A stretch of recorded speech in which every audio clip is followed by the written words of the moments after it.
மத்தேயு 26ஆம் அதிகாரம் 14 தொடக்கம் 25 வரையிலான வசனங்கள்.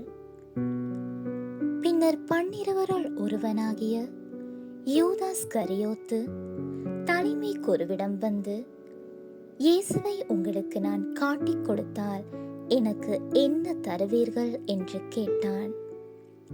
அவர்களும் 30 வெள்ளி காசுகளை எண்ணி அவனுக்கு கொடுத்தார்கள்.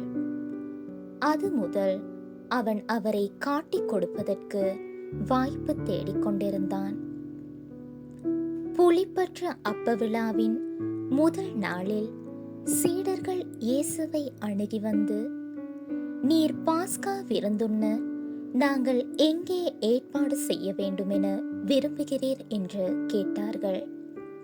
இயேசு அவர்களிடம், நீங்கள் புறப்பட்ட நகருக்குள் சென்று இன்னாரிடம் போய், எனது நேரம் நெருங்கி வந்துவிட்டது, என் சீடர்களோடு உம் வீட்டில் பாஸ்கா கொண்டாடப் போகிறேன் என போதகர் கூறுகிறார் என சொல்லுங்கள் என்றார்.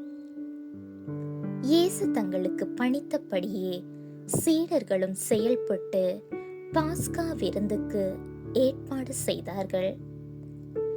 மாலை வேளையானதும் அவர் 12 பந்தியில் அமர்ந்தார்.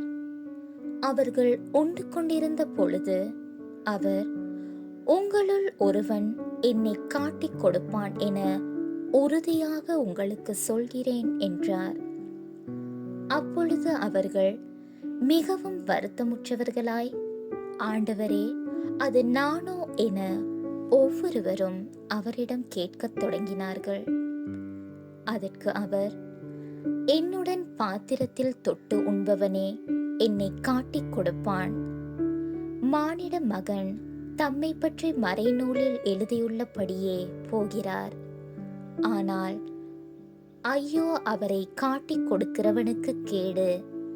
அம்மனிதன் பிறவாதிருந்திருந்தால் அவனுக்கு நலமாயிருந்திருக்கும் என்றார்.